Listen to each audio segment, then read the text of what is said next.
ஒரு மாசம் கூட ஆகல, இதெல்லாம் பண்றாங்க. இப்போ உதயநிதி ஸ்டாலின் சொல்றாரு பாரு, 29 கொலை நடந்தது. ஸ்டாலின் சொல்றாரு இது அவரு விஜய் சொன்னது வந்து தீய சக்தியா தூய சக்தியா சொன்னாரு. இவர் என்ன சொல்றாரு, அது தூய சக்தியா துயர சக்தியான்னு கேட்கிறாரு. அப்போ இதுல இருந்து என்ன தெரியுது, அப்போ இவங்களை எதனாச்சும் ஒண்ணு பண்ணி வராத கட்சி, அதாவது நல்லது செய்யற மனுஷன் எவன் வந்தாலும் தடுத்து நிறுத்தணும். ஃபால்ட்டாக இருந்தவனை ஒரு வாரம் ஒரு கொஷின் பண்ணி அவனை கேட்க வேண்டியதெல்லாம் கேட்டுட்டு 2வது வாரனே அவனை முடிச்சு விட்டுடலாம். அவன்லாம் இருந்து எதுவும் பிரயோஜனமே இல்லை. அவன் என்ன இனிமேல் புதுசாக வந்து என்ன திருந்தி என்ன பண்ண போறான், அதெல்லாம் எதுவும் திருந்த போறதில்ல. விஜய் அவர்கள் வரப்போ இது எதுவுமே சுத்தமா நடக்காம நான் பாத்துக்கிறேன் அப்படின்னு சொல்லி வாக்குறுதி கொடுத்திருக்காரு. மினிஸ்டர் வேலையை பார்க்கணுமா, இருக்கிற ஒரு தெருவா போய் வேலை பார்க்கணும்பா. கட்சி இனிமே தானேப்பா பண்ண முடியும். ஏதோ எதிர்கட்சி ஆளுங்க தான் வந்து இந்த மாதிரிலாம் பண்றாங்க அப்படின்னு சொல்லி. எதிர்கட்சி ஆளுங்க அவங்களால அவங்க அந்த இடத்த விட்டு கொடுத்துட்டாங்கன்ற அந்த ஒரு இதனால அவங்க வந்து அதெல்லாம் பண்ணிட்டு இருக்காங்க. குளத்தூர் தொகுதியில் 30 வருஷமா போடுறதா ஒரு குளத்தை பிள்ளைங்களாம் 1.5 கிலோமீட்டர் 2 கிலோமீட்டர் சுத்திட்டு போச்சு. இப்ப வந்து 10 நாள்ல பண்ண ஏன் பண்ண, அது வேற 30 வருஷம் ஏடிஎம்கானா டிஎம்கானா காங்கிரஸ் ஏடிஎம்கே டிஎம்கே உங்க 2 பேர் தான். இப்ப 30 வருஷம் பண்ணாத வேலை ஒரு 10 நாள்ல செய்யணும். எப்படி செய்யணும்? இப்போ வரைக்கும் ஒரு ஸ்டெப் எடுத்தது எல்லாமே மாற்றத்துக்கான அறிகுறி நல்லாவே தெரியுது. அதுக்கு முன்னாடியுமே தெரிய ஆரம்பிச்சிருச்சு அவர் களத்துல வரும்போதும், அதுக்கப்புறமும் தெரிஞ்சுது. இப்போ இந்த கிரைமான விஷயம் அந்த தண்டனை கொடுக்கறது இன்னும் ஸ்ட்ராங்கா ஆயிடுச்சுன்னா அவ்வளவுதான், உண்மையே வந்து சூப்பரா இருக்கும். மினிஸ்டர் எல்லாருக்கும் தெரியும், இபில இருக்கிற ஆபீசர் ஃபுல்லாவே போன் இப்போ என்ன பண்ண போறான், ஜிபே பண்ண போறான், போன் மூலியமா சொல்றேன் இந்த லைன்ல கட் பண்ண முடியும், என்ன நான் தரேன் போடு பையத்துக்கு அவன் மேல. அரேபியாவில் பண்ற மாதிரி தான் வெட்டிடுங்கன்னு சொல்றதை விட சென்ட்ரா இருக்க வச்சு மக்கள் முன்னாடி அடிச்சே கொன்னாலும் சரி, அவனை பேசிலாம் எதுவும் பண்ண போறல, அடிச்சே எல்லாரும் முன்னாடி கொல்லணும். எங்க பார்த்தாலும் இதே குறை தான் சொல்லுங்கிறானுங்க, அவன் சரியில்லை இவன் சரியில்லை. சின்ன சின்ன பசங்களா பண்ணிக்கிறேன், என்ன பண்ணிக்கிறேன், உக்காஞ்சி ஏஞ்சிக்க முடியல, அந்த மாதிரி ஆள்லாம் மினிஸ்டரா போட்டு வச்சுக்கிறேன், நடக்க முடியல. அப்போ வரவனுங்க எப்படிங்கிறானுங்க பாரு, பூனா ஊதுனா ஓடுறானுங்க பாரு, காத்து மாதிரி ஒரு இடத்துல போய் பார்க்குறானுங்க பாரு. ஹாஸ்பிட்டலில் போய் பார்க்குறானுங்க, கோயில் நிர்வாகத்தை போய் பார்க்குறானுங்க, ரோடை பார்க்குறானுங்க, குப்பாலத்தை பார்க்குறான், எல்லா கண்டிஷனும் பார்த்துட்டு வரேன். ஏமா பார்த்தேன் இந்த ஆட்சியில் எனக்கு 52 வயசு ஆகுது, இது வரை நான் அந்த மாதிரி பார்த்ததே கிடையாது.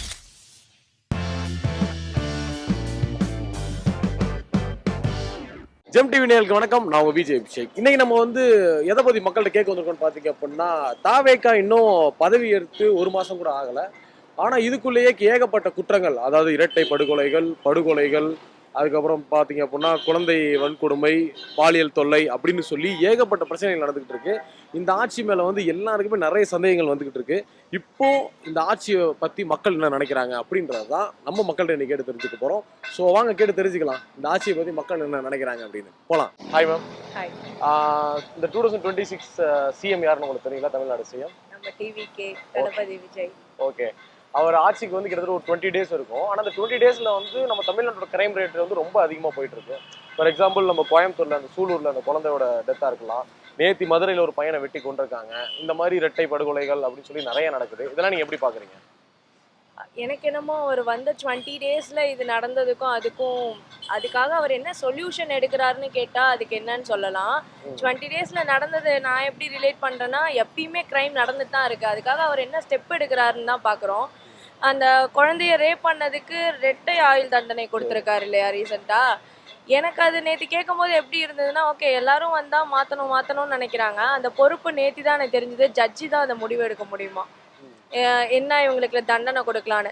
ஆனால் ஒரு முதலமைச்சராக இருந்து ஜட்ஜுக்கு ஆனால் அனௌன்ஸ் பண்ணலாமா, நீங்கள் இந்த சட்டத்தை உருவாக்கலாமா. ஸோ எனக்கு எப்படி இருக்குதுன்னா, அது 2 ஆயுள் தண்டனைலாம் கொடுக்கறதுக்கு 1 வாரம் மிஞ்சி போனால் அவர் நல்லவராகவே இருக்கிறாங்க. இன்னசென்ட்டாக காட்டுறீங்கன்னா விக்டமை, ஃபால்ட்டாக இருந்தவனை ஒரு வாரம் ஒரு கொஷின் பண்ணி அவனை கேட்க வேண்டியதெல்லாம் கேட்டுட்டு 2வது வாரனே அவனை முடிச்சு விட்டுடலாம். அவன்லாம் இருந்து எதுவும் பிரயோஜனமே இல்லை. அவன் என்ன இனிமேல் புதுசாக வந்து என்ன திருந்தி என்ன பண்ண போறான், அதெல்லாம் எதுவும் திருந்த மாறதில்ல. தாவேகான்றது புது கட்சி. தாவேகா புது கட்சின்றதுக்கு அப்புறம் அது யாருக்கு என்னென்ன குறை சொல்லணும், என்னென்ன பண்ணலான்ற ஒரு ஐடியாவில் இவங்க பண்ணிட்டு இருக்கிறாங்க. அதெல்லாம் நடைமுறைக்கு வராது. இப்போ 5 வருஷம் அவங்க ஆண்டு இருந்தாங்க, எதுவும் நடக்கலையா? இல்லை இவங்க போய் எங்கேயும் பார்க்கத்தாங்களா, இல்லை இவ்வளோ பேர் இப்போ இவ்வளோ மீடியா பண்ணுறாங்க, இவ்வளோ மீடியா பண்ணுறவங்க அப்போ அந்தந்த ஒரு இடத்துல நடந்த இதெல்லாம் எடுத்து காட்டியிருக்காங்களா? எதுவுமே காட்டினது இல்லையே. அப்போ மக்களுக்கு எப்படி தெரியும்? இப்போ சின்ன விஷயம் பண்ணதுனால பார்த்தீங்கன்னா இப்போ மக்களுக்கு எடுத்து காட்டுறாங்க. பாருங்க நீங்கள் ஓட்டு போட்டீங்க, அதனால வந்து தாவேகா வந்து இவ்வளோ ஒரு என்ன சொல்லுது, ஒரு மாசம் கூட ஆகல, இதெல்லாம் பண்றாங்க. இப்போ உதயநிதி ஸ்டாலின் சொல்றாரு பாரு, 29 கொலை நடந்தது. ஸ்டாலின் சொல்றாரு இது அவரு விஜய் சொன்னது வந்து தீய சக்தியா தூய சக்தியா சொன்னாரு. இவர் என்ன சொல்றாரு, அது தூய சக்தியா துயர சக்தியான்னு கேட்கிறாரு. அப்போ இதுல இருந்து என்ன தெரியுது? புரியுதா? அவங்க கேட்கிற வார்த்தைகள் என்ன தெரியுதுன்னு பார்த்தா, அப்போ இவங்களை எதனாச்சும் ஒண்ணு பண்ணி வராத கட்சி, அதாவது நல்லது செய்யற மனுஷன் எவன் வந்தாலும் தடுத்து நிறுத்தணும். அதாவது விஜய் சொன்ன மாதிரி தான், காத்தவனால இதை ஆத்தவனாலும் கடக்கலாம், காத்த கடக்க முடியாதுன்ற மாதிரி அந்த மாதிரி சூழ்நிலை தான் இப்போ இருக்கிறாங்க. அந்த மாதிரி பண்றப்ப என்ன பண்ண முடியும்? ஆக்சுவலாக வந்து ஏடிஎம்கே சப்போர்ட் பண்ணியிருக்கலாம், எடப்பாடிக்கு ஒரு சான்ஸ் கொடுத்துருக்கலாம். ஏன்னா ஏடிஎம்கே இந்த பீரியடில் வந்து எந்த இது நடந்ததில்லை.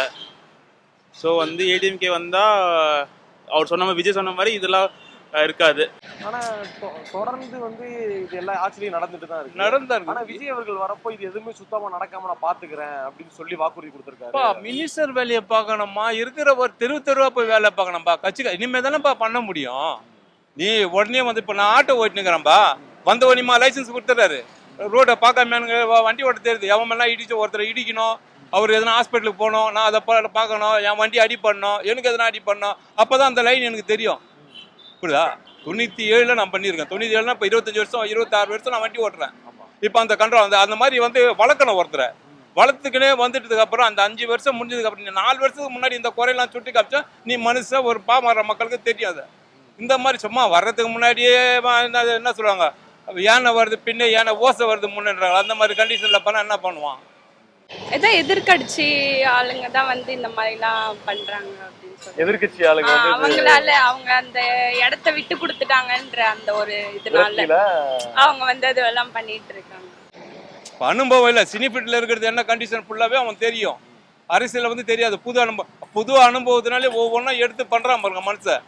30 வருஷம் குளத்தூர் தொகுதியில் 30 வருஷமா போடுதான் ஒரு குளத்தை, பிள்ளைங்களாம் 1.5 கிலோமீட்டர் 2 கிலோமீட்டர் சுத்திட்டு போச்சு.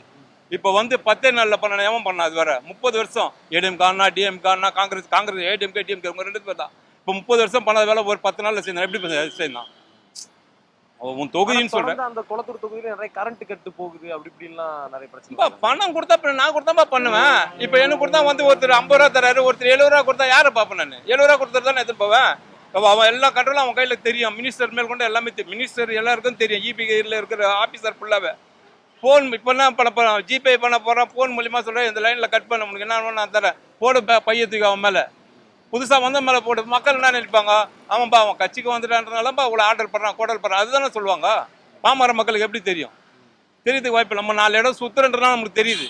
இப்போ நானும் வீட்டில் உட்காந்து ஆஃபீஸில் போய் வந்தால் எனக்கு தெரிய போகுது. பேக்ல வெளியே போகும்போது பெப்பர் ஸ்ப்ரே எடுத்துட்டு போகலாம். பெப்பர் ஸ்ப்ரே அதே மாதிரி இப்போ ஒரு பையன்கிட்ட வந்து சொல்லி வளர்க்கணும், பொண்ணை இப்படிதான் பார்க்கணும், அவங்க ட்ரெஸ் போடுறாங்கன்னா அதை அப்படி பார்க்கக்கூடாது, தப்பா பார்க்கக்கூடாதுன்னு பசங்கள்கிட்ட சொல்லி வளர்க்கணும். பொண்ணை தப்பு சொல்லக்கூடாது, பசங்கள்கிட்ட சொல்லி பொண்ணை தப்பு சொல்லக்கூடாது, பசங்களை வந்து தப்பு சொல்லணும். எங்கே பார்த்தாலும் இதே குறை தான் சொல்லுங்கிறானுங்க. அவன் சரியில்லை இவன் சரியில்லை. சின்ன சின்ன பசங்களா பண்ணிக்கிறேன். என்ன பண்ணிக்கிற நீ? உக்காஞ்சி ஏஞ்சிக்க முடியல, அந்த மாதிரி ஆள்லாம் மினிஸ்டராக போட்டு வச்சுக்கிறேன். நடக்க முடியுதா? அப்போ வரவனுக்கு எப்படிக்கிறானுங்க பாரு, ஃபூனா ஊதுனா ஓடுறானுங்க பாரு, காற்று மாதிரி ஒரு இடத்துல போய் பார்க்குறானுங்க பாரு. ஹாஸ்பிட்டலில் போய் பார்க்குறானுங்க, கோயில் நிர்வாகத்தை போய் பார்க்குறானுங்க, ரோடை பார்க்குறானுங்க, குப்பாலத்தை பார்க்குறான், எல்லா கண்டிஷனையும் பார்த்துன்னு வரேன். ஏமா பார்த்தேன் இந்த ஆட்சியில் எனக்கு 52 வயசு ஆகுது. இதுவரை நான் அந்த மாதிரி பார்த்ததே கிடையாது. என் வயசில் வந்து எம்ஜிஆர் இருக்கும் போது பார்த்தீங்கன்னா, எம்ஜிஆர் இருக்கிற காலத்தில் வந்து எம்எல்ஏ யாருன்னு தெரியாது, வட்டத்தில் யார் எவனுமே எனக்கு தெரியாது. என் வயசுக்கு சொல்கிறேன், எம்ஜிஆர் இருந்த பீரியடில் சொல்கிறேன். அதுக்கப்புறம் தான் தெரியும் ஒவ்வொருத்தனா வெளியே எம்ஜிஆர் இறந்தார், அதுக்கப்புறம் தான் வந்தா எம்எல்ஏ, அப்போ தான் எனக்கு தெரியும். இப்போ அரசியல்னா தெரியும். ஒவ்வொரு மனுஷனை பார்த்தீங்கன்னா டிவி முன்னாடி உட்காந்துக்கிறான். நாடகம் பார்த்துருந்தவங்கலேருந்து கிரிக்கெட் பார்த்துருந்தவங்க, நியூஸ் பார்த்து எல்லாமே பார்த்தீங்கன்னா இப்போ டிவியை பார்த்தோன்னா படம் மாதிரி போயிருக்குது. அடுத்ததுனா விஜய் பண்ண போறாரு, அடுத்ததுனா விஜய் பண்ண போறாரு, அடுத்தது அந்த கான்சியஸ்ல மக்களை கொண்டு வந்துடுறான். ஏன் கொண்டு வந்துடுறான்? அந்த மாதிரி எந்த அரசியல்வாதி கொண்டு வந்துடுறான்? இது வர அதுக்கு வந்து அவர் தான் ரெஸ்பான்ஸ் பண்ணோம். நம்ம போய் பண்ண முடியாது, சொல்ல முடியாது. அவர் தான் முதலமைச்சர். ஒருவேளை இந்த ரேப்பு எல்லாமே நிப்பாட்டணும் அப்படின்னா என்ன பண்ணலாம்? சட்டங்கள் வந்து கடுமையாக்கணும். வெளியே விடக்கூடாது, ஆளுங்களே வெளியே விடக்கூடாது. முக்கியமா அந்த அவரு விடக்கூடாது. முக்கியம் இந்த ஆட்சி வந்து நல்லாட்சி அமையுமா மக்களுக்கு? எல்லாம் 20 நாள் ஆயிருக்கு. போக தெரியும். Okay thank you. ஓகேண்ணா, இப்போ இது வந்து ஒரு உண்மையான மாற்றமா இருக்கும் நீங்க கண்டிப்பாப்பா நீ விடணும்பா. நீ சும்மா விடாம சும்மா கையில பூச்சி வலிச்சு பாரு. வலிச்சுனே தான் எடுக்க முடியும் தண்ணியை. நீ கையில விட்டு வருமா தண்ணி வருமா எப்படி வர தண்ணி? கிணத்துல பக்கெட் போட்டு தண்ணி வலிச்சு கீழே ஊத்து. சும்மா இப்போ 10 நாள் வந்ததுக்கு அப்புறம் மழையா கழிக்கிறான், இவங்க கூட இறங்குறான், அதெல்லாம் முறையா? நீ 5 வருஷம் ஆண்டு என்ன தான் பண்ண? 2 பேருமே என்ன தான் பண்ணீங்க? மக்கள் அப்படி போட்டு நெசிக்கிட்டீங்க. ஒரு மண்ணங்கட்டியும் பண்ணல. பணம் கொடுத்தா என்ன ஒன்றாலும் பண்ணலான்னு உங்க அராஜகம். அவன் அப்படி பணத்துக்கு ஆசைப்படல. அவன் தான் சொல்றான், எனக்கு பணமே வேணையா, எவ்வளோ பணம் பார்த்துறேன், இதுக்கு மேலே பணத்தை வச்சு நான் என்னையா பண்ண போறேன்? என் மக்கள் என்ன 30 வருஷமா ஆண்டாங்க என் மக்கள். அந்த மக்களுக்கு நான் என்னையா பண்ணணும்னு கேட்கறான் பாரு அவன் தலைவன். ஓகே, அஸ் அ உமனா இப்போ அந்த குழந்தையோட டெத்தை பத்தி நீங்க என்ன நினைக்கிறீங்க? அது அவங்க பெற்றவங்களுக்கு எவ்வளோ கஷ்டமா இருக்கும்ல. அதுலேருந்து மீண்டு வர்றதுக்கே அவங்களால முடியாது. அது கஷ்டமா இருக்கும். இப்போ தளபதி விஜய் அதை இவ்வளோ கிளியராக கொடுக்குறாருன்னா, இதுதான் அவங்க செத்துடணும், சாவடிக்கணும், தூக்கு தண்டனை தான் அப்படின்னு கொடுக்குறாருன்னா ஓகே. இந்த மாதிரி இருந்தாலே ஏதோ ஒரு சின்ன ஒரு மாற்றம் தானே எல்லாத்தையும் மாற்றும். ஏன்னா இந்த 2026ல புதுசா தாவேக்கான ஆட்சி அமைச்சிருக்காங்க. இது உங்களுக்கு என்ன மாற்றம் தேவைப்படுது உங்களுக்கு? எனக்கு எந்த மாற்றம் பப்ளிக் நல்லதனமா நடக்க விடுப்பா. சின்ன 10 வயசு பொண்ணு இன்னும் பார்க்குற அவங்களாம் மனுஷனாப்பா. 10 வயசு என்னப்பா தெரியும் அந்த புள்ளிக்கு? நடந்திருக்கு. எந்த ஆட்சியில? அவங்க ஆட்சியில எதுவுமே நடக்கலையாமா? ஆனா இப்ப இந்த ஆட்சியில நடந்திருக்குல்ல. அம்பா இது பெருசா காட்டுறான்பா படம். அவன் போட்ட படத்தெல்லாம் சின்ன பிட்டா பார்த்து வச்சுக்கிறான்பா. இவ்வளவு பெருசா காட்டுறான், புதுசா வந்துக்கிறான்ல. அப்பதான் மக்கள் மஞ்சள் தெரியும். ஐயோ விஜய் வந்துட்டான் பாரு, அந்த பொண்ணை கெடுத்துறான் பாரு, ஐயோ இந்த பாரு ஸ்கூல்ல கெடுத்துறான் பாரு, ஐயோ அங்க பாரு, இதான் சொல்லுவான். என்ன பண்ணிக்கிறான்? கையை பிடிச்சா வலிச்சான். இல்ல அவனா போய் சொன்னா, அப்பா இந்த வீட்டுல இருக்கிற பொண்ணு இட்டு வாடா, அவனுக்கு ஆட்சியில பண்ணல, நம்ம ஆட்சியில பண்ணலாடா கூப்பிடுறான். இல்ல கிருஷ்ணா ஊத்தி கொளுத்துறான், எல்லாம் அடிக்கிறான் பத்தியா பாட்டிலு. இது எங்க நடந்துக்குது? எப்ப நடந்துக்குது? பணம் கொடுத்தா எல்லாமே பண்ணுவானுங்க. அவன் பணம் கொடுக்காம வரான். வரவன வாய விடு, லைஃப்ல நல்லா இருப்ப நீ. ஓகே, இப்போ இது கண்ட்ரோல் பண்றது சீக்கிரமா கண்ட்ரோல் பண்ணிடுவாங்க நினைக்கிறீங்க? பொறுமையா தான்ப்பா, பொறுமையா கண்ட்ரோல் பண்ணுவாங்க. என்னப்பா நாட்டு ஒன்னே செடி வரணும், ஒன்னே ஆகணும், மிஷின்ல போடணும், சோறு ஆகணும்னா முடியுமாப்பா? அதனால பொறுமையா கொஞ்சம் வெயிட் பண்ணுங்க. ஆற பொறு அமரு. சோறு ஆக இதுவாகும். அதை வடிச்சதுக்கு அப்புறம் தட்டில் போடுவாங்க. அந்த மாதிரி நானு ஃபர்ஸ்ட் எடுக்கிற நேரத்தில் சாப்பிட்றதான் சாப்பாடு. இவனுங்க பண்ற வேலை செட் ஆகும். அது மாதிரி ஒன்று இப்படின்றான் அப்படின்னா அது முறையே கிடையாதுப்பா. பக்கா டிஎம்கேப்பா நான். எங்க அப்பா தாத்தாலேருந்து ஃபுல்லா டிஎம்கே தான். மனம் மாற்றத்துல கொண்டு வந்தது காரணம் என்ன? நல்லாட்சி தர மாட்டானா? உண்மையா பேசுறான் பாரு. எவன் பேசிக்கிறான் உண்மையா? நான் மக்களுக்கு வர்றேன், உங்களுக்காக நான் வரேன். எனக்கு 35 வருஷம் நீங்க போட்டீங்க சோறு, அந்த சோத்து கடமைக்கு செய்ய வர உங்களுக்குன்னு சொல்றேன். எவன் சொல்றேன்? எந்த கட்சிக்காரன் சொல்ல சொல்லி பார்க்கலாம். சொல்றது எவனுமே சொல்றதுக்கு வாய்ப்பு இல்லையா? ஆதங்கத்தில் பேசுறான். நான் டிவிக்கே கிடையாது. அந்த ஆந்தகம் ஒரு புதுசா செய்யறான் பார், அதுதான் மனுஷனுடைய டேலண்ட். அவனை வாழ விடு, வளர விடு. பிள்ளைங்களாம் நல்லா இருக்குதாப்பா, இப்படி கூட இருந்து ஹெல்ப் பண்ணப்பா, நாங்கள் இதெல்லாம் பண்ணோம், இதெல்லாம் பண்ண, இதுக்கு மேலே பண்ணு, அப்படி ஊக்கம் கொடு. ஊக்கம் கொடுத்தா தான் அவனா செய்வான். அதுக்கப்புறம் நீ குறைய கண்டுபிடி. 2 வருஷம் 3 வருஷம் போனதுக்கு அப்புறம் குறையப்பா, நீ இதை பண்ண தப்பு, கேஸ் போடுற உன்னை என்ன அந்த மாதிரி செய்தா அது முறை. சும்மா 10 நாளைக்கு வந்ததுக்கு அப்புறம் நீ மலையை ஏற்றுனுவா, செடி ஏற்றுனுவா, அங்கே நடு இங்கே நடுன்னா அதுனா வேலையாகாது. அதனால பண்ண தப்பு பயப்படணும்னா டக்குன்னு இன்ஸ்டண்ட்டாக முடிவு எடுத்துடலாம். எதுக்கு ரெட்டை ஆயுள் தண்டனை கொடுத்து அதுக்கு 14 வருஷம் இருந்தால் மட்டும் அவனை திருந்திட போகிறானா? அதனால அதை சீக்கிரம் முடிவு எடுக்கிறது நல்லா இருக்கும். இவர் வந்தனால தான் இதெல்லாம் நடந்ததானா கேட்டால் அப்படிலாம் எதுவும் கிடையாது. நடந்துட்டு தான் இருக்கு. அதை என்ன சொல்யூஷன் கொடுத்து அந்த தப்பை இனிமேல் செய்ய முடியாத அளவுக்கு என்ன பண்ணுறாரு தளபதி அப்படின்னு தான் விஷயம் இருக்குது. அவர் கரெக்டாக வந்ததுலேருந்து அந்த விவசாய கடனை ரத்து பண்ணது, அவரும் ஒவ்வொரு ஸ்டெப் எடுத்துட்டு இருக்காரு. அவர் பர்த்டேக்கு வேற மதிப்பு மிகு அந்த 2500 கொடுக்குறாங்கல்ல, அந்த மூமெண்ட்டும் நடக்க போகுது. ஸோ அவரும் ஸ்டெப் எடுத்துட்டு இருக்காரு. சொன்னதெல்லாம் மாசா படத்தில் வர மாதிரி தான் இருக்கு. பட் ஆனால் இனிமேல் வரப்போகிற க்ரைமை பயப்படணும்னா அவங்க அந்த தண்டனை ஸ்ட்ராங்காக கொடுக்கணும், ரொம்ப சீக்கிரமாக கொடுக்கணும். இந்த வளர்த்திட்டுலாம் இருக்க வேணாம், டக்குன்னு முடிச்சிடலாம். சென்னையில் எப்படி ஒரு ஸ்பாட் எல்லாருக்கும் இறந்தவங்களுக்குலாம் ஒன்று வைக்கிறாங்களோ அது மாதிரி இந்த க்ரைமுக்கு ஒரு ஸ்பாட்டை வச்சு இன்னைக்கு இவனை இங்கே ஆஜர் பண்ணுறோம், யார் வரணுமோ வாங்கன்னு மக்களை சொல்லி நாங்களே பார்த்துக்கிறோம்னாலும் பண்ணிடலாம். அதனால கொஞ்சம் பொறுமையா இருந்து பொறுத்த வந்தா பூமி ஆள்வான், பொங்கலுவான், காடாளுவான். இப்போ காடாயில் நிற்கிறாங்க பார்த்தியா, ஏடிஎம்கே டிஎம்கே. இப்போ பொறுமை சட்டசபையில் பார்த்தியா அப்படியே உட்காந்துக்கிறான்னு. ஏன் உட்காந்துக்கிறான்? இஸ் ஒரு காட்டு இஸ் இஸ்ன்றார், அவரு இஸ் என்றார். இன்னாது இஸ் ஓகேண்ணே. இந்த மனசு புரிஞ்சுங்க ஃபர்ஸ்ட். அதாவது மௌனம் உள்ளவங்க தான் விஷயங்கள் வேலைகள் அதிகமா இருக்கும். அவன் பண்ற டேலண்ட்டை பாரு. பொறுமையா நீ என்ன வேணாலும் சொல்றா, டேய் சொல்றா பேசுறா நீ எவ்வளவு நேரம் பேசுவ. அதே மாதிரி அவன் பேச முடிச்சதுக்கு அப்புறம் இவரு வர்றாரு கொஞ்ச நேரம் நின்று. நீ பேசுறல, இப்ப நான் பேசுறேன், நீ கொஞ்ச நேரம் உட்காரு, அந்த முது வலி எப்படி இருக்குதுன்னு கேட்பான். அந்த மாதிரி கேட்கறதுக்கு வச்சிருப்பான் பாரு மனுஷன். இப்போ சொல்றது புரியுதா? நான் என்ன சொல்றேன் புரியுதா? பேசிக்கினே இருப்பான். அந்த 1/4 மணி நேரம் அவன் போய் உட்காந்து போற, வாடா உன்னார பேசுறல, போதும் வா நீ உட்காரு, நான் கொஞ்ச நேரம் பேசுறேன், நான் உள்ளார கேட்டேன் பத்தியா என் முது எப்படி வலிக்குதுன்னு உனக்கு தெரியும், நான் பேசுற ஒரு 1/2 மணி நேரம். அந்த மாதிரி கண்டிஷன்ல இருக்கிறான் பாரு. பொறுமையா ஆள்வான், பொறுமையா காக்கணும். சும்மாங்காட்டி இப்போ வந்தவனையோ 200 மீட்டரை கூத்துரு, நீ வரல, ரோடு சரியில்லை, அது சரியில்லை, 5 வருஷமா பண்ணி என்னதான் பண்ணீங்க? அது தண்டனை ஸ்ட்ராங்கா இருக்கணும். இன்னொரு தடவை என்ன அவன் மாதிரி போதையில தான் வந்து அவன் பண்றான் அப்படின்னு அது தெரிஞ்சிருச்சுன்னா, போதையில இருக்கவனுக்கு கூட அது மைண்ட் ஆகணும். இல்ல நான் போதையில இருக்கும்போது கூட இந்த தப்பு பண்ணிடக்கூடாது, அது எனக்கு தான்ப்பா பிரச்சனை அப்படிங்கறது அவன் கான்சியஸ்ல இருக்கிற அளவுக்கு இருக்கணும். உமனா என்ன தண்டனை கொடுக்கலாம்னு நினைக்கிறீங்க? அரேபியாவில் பண்ற மாதிரி தான் வெட்டிடுங்கன்னு சொல்றதை விட சென்டரா இருக்க வச்சு மக்கள் முன்னாடி அடிச்சே கொன்னாலும் சரி, அவனை பேசிலாம் எதுவும் பண்ண போறல, அடிச்சே எல்லாரும் முன்னாடி கொல்லணும். அவன் பண்றது இன்னொருத்தவன் வந்து நாளைக்கு போதையில நான் இப்படி பண்ணுவேனான்னு யோசிக்கும் போதே அவன் கொஞ்சம் பதறணும். 4000 கோடி நீங்க வெறும் மோட்டர் பம்ப், அங்கங்க ஃபேக்டரியும் மோட்டர் பம்ப்லயும் வச்சாங்க. இங்க இருக்கிற தண்ணி அங்க வைக்கிறது, அங்க குடம் மாதிரி இங்க இருக்கிற தண்ணி அங்க வருது, அங்க இருக்கிற தண்ணி குளத்துல அதெல்லாம் நடந்தது. நம்ம சவாரி போகும்போது ரோடு நல்லா இருந்ததா? வண்டி எடுத்துன்னு போனா ரோடு கலகலன்னு ஆடும். அந்த மாதிரிலாம் இருந்தானுங்க. அப்புறம் என்ன பண்ண சொல்றான் அவனுங்கள? என்ன கேட்க முடியும் அதுல? அவனை கேட்கறதுக்கு எதுனா இருக்குதா? பொறுத்து விடு, ஃபுல்லா டீலா விடு. எவ்வளவு தூரம் நீலாம் ஆண்டவன் உனக்கு தெரியும். எல்லாம் கலைஞர் காலம், எம்ஜிஆர் காலம் நீங்க பார்த்த பார்ட்டிங்க, உங்களுக்கு தெரியாததுக்கு ஒன்றும் இல்லை. விடுஞ்ச வர விட்டுக்கினே நூலை எவ்வளவு தூரம் போறேன், எங்க அவன் கரெக்டா லாக் ஆகுறான்னு அப்போ பிடிச்ச வழி.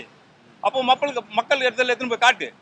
இந்த மாதிரி நாங்க இருந்தோம், எங்களுக்கு நீங்க ஓட்டு போடல பாத்தியா, நீ சினிமா நடிக்கிறன்னு சொல்றீங்க. அந்த சினிமா வந்ததுக்கு அப்புறம் நல்லதை செய்யும் போதுவே வெட்டுறீங்க அவனை. அப்புறம் என்ன பண்ணுவ? தண்ணி ஒரு பாலத்துல போறான், கரெக்டா காவாடணும், இன்னும் தண்ணியை விடுறான், அங்க எத்தனை அணை போட்ட எங்க எப்படி போவான் தண்ணி? அங்க போறதுக்கு வாய்ப்பு இருக்குதா? அப்படியே நிற்கும். தண்ணியை ஃப்ரீயா விடு, அது எதுக்கு போகுது, என்னத்துக்கு வருது, ஏதுக்கு வருதுன்னு தெரியும். சும்மாங்காட்டி அணை போட்டு ஐயோ அங்க தண்ணி வரல, இந்த இதுக்கு பாயல, அதுக்கு பாயலன்னா எப்படி பாயும்? இதுல ட்ரெண்டா இருக்கெல்லாம் பேசுவாங்க. நாங்க தமிழ்நாட்டுல எப்ப பாரு எல்லாம் ட்ரெண்டா தான் பேசுவாங்க. எதுவும் ஸ்டெப் எல்லாம் எடுக்க மாட்டாங்க. ஒரு வாரத்துக்கு பேசுவாங்க, 10 நாளுக்கு பேசுவாங்க, ஜஸ்டிஸ் கூட கொடுப்பாங்க, அப்படியே கொடுக்குறோன்னு சப்போர்ட் கொடுப்பாங்க, எல்லாம் முடிஞ்சிடும். அதனால ட்ரெண்டுக்கும் இதுக்கும் இது ஒன்றும் புதுசு இல்லை. மாற்றத்தை விஜய் வர வச்சிருக்கோம். சோ இது வந்து மாற்றமா இருக்கும்னு நினைக்கிறீங்களா? ஆமா, இப்ப வரைக்கும் ஒரு ஸ்டெப் எடுத்தது எல்லாமே மாற்றத்துக்கான அறிகுறி நல்லாவே தெரியுது. அதுக்கு முன்னாடியுமே தெரிய ஆரம்பிச்சிருச்சு அவர் களத்துல வரும்போதும், அதுக்கப்புறமும் தெரிஞ்சுது. இப்ப இந்த கிரைமான விஷயம், அந்த தண்டனை கொடுக்கறது இன்னும் ஸ்ட்ராங்கா ஆயிடுச்சுன்னா அவ்வளவுதான், உண்மையை வந்து சூப்பரா இருக்கும்.